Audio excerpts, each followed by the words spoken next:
শীতকালে দুপুরবেলা আমার আম্মু যেকোনো একটা শাক রান্না করবেই, মানে দুপুরের মেনুতে যেকোনো এক ধরনের শাক থাকবেই। তো আজকে আম্মু বাজার থেকে লাল শাক কিনে নিয়ে এসেছে, আর আমাদের বাড়ির সবাই লাল শাক খেতে অনেক বেশি পছন্দ করে। তো আজকে লাল শাকগুলো একদম ফ্রেশ ছিল, একদম কচি ছিল, যেগুলো খেতে কিন্তু অনেক বেশি মজা হবে। প্রথমেই আম্মু শাকগুলোকে একদম সুন্দর করে ফ্রেশ করে ধুয়ে নিয়েছে। তো এখন হচ্ছে কাটাকাটির পালা। আম্মু সুন্দর করে এটাকে কুচি কুচি করে কেটে নিবে। কিভাবে কাটে আমি জানি না, আমি জীবনে বটি দিয়ে এভাবে কুচি কুচি করে কিছুই কাটতে পারি না। বাট আমি মাঝে মধ্যে অবাক হয়ে যাই, কারণ আমার আম্মু সবকিছুই পারে।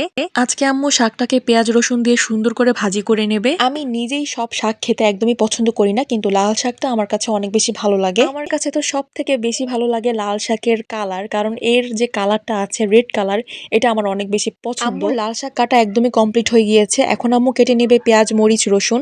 তো প্রথমেই আম্মু এখানে পেঁয়াজটা কেটে নিতেছে, আর আমার আম্মুর পেঁয়াজ কাটা দেখে না আমি মাঝে মধ্যে একদম অবাক হয়ে যাই যে একটা মানুষ কিভাবে এত স্পিডে বটি দিয়ে পেঁয়াজ কাটতে পারে, আমার আসলে জানা নাই। আমি তো জীবনেও পারবো না। আমি যদি এটা ট্রাই করতে চাই, তাহলে হচ্ছে দেখা যাবে যে আমার হাতের অর্ধেক আঙ্গুলই নাই। যাই হোক, কি আর করার, সবাই তো আর সবকিছু পারে না। তো এখন হচ্ছে আম্মু রসুনগুলো কেটে নিতেছে, কারণ শাক ভাজি করার সময় তো নরমালি রসুনটা ইউজ করতেই হয়। তো আম্মু রসুনগুলো কাটার পর এখানে কেটে নিতেছে হচ্ছে অনেকগুলো হচ্ছে কাঁচা মরিচ, কারণ আজকে আম্মু কাঁচা মরিচ দিয়েই হচ্ছে এই ভাজিটা করবে। আমার কাছে লাল শাক ছাড়াও কিন্তু মূলা শাক, পালং শাক, এই শাকগুলো কিন্তু অনেক বেশি ভালো লাগে। তো আম্মুর হচ্ছে সবকিছু একদম কাটাকুটা রেডি। এখন হচ্ছে আম্মুর রান্নাটা কমপ্লিট করে ফেলবে। প্রথমেই আম্মু এখানে পরিমাণ মতো তেল দিয়ে দিয়েছে। তেলটা ভালো মতো গরম হওয়ার পর আম্মু এখানে দিয়ে দিয়েছে কেটে রাখা পেঁয়াজ কুচি আর হচ্ছে রসুন কুচিটা। এখন আম্মু কিছুক্ষণ এটাকে ভালো মতো একটু ভেজে নেবে। তোমরা আবার কেউ ভেবো না যে আমি তোমাদেরকে শাক রান্না করা শেখাচ্ছি, এটা তো তোমরা সবাই পারো। তো যাই হোক, তোমাদের সাথে রান্না বান্নার ভিডিও শেয়ার করতে ভালো লাগে, তাই আমি শেয়ার করি। তো পেঁয়াজ রসুনটাকে ভালো মতো ভেজে আম্মু এখানে লাল শাকগুলোকে দিয়ে দিল।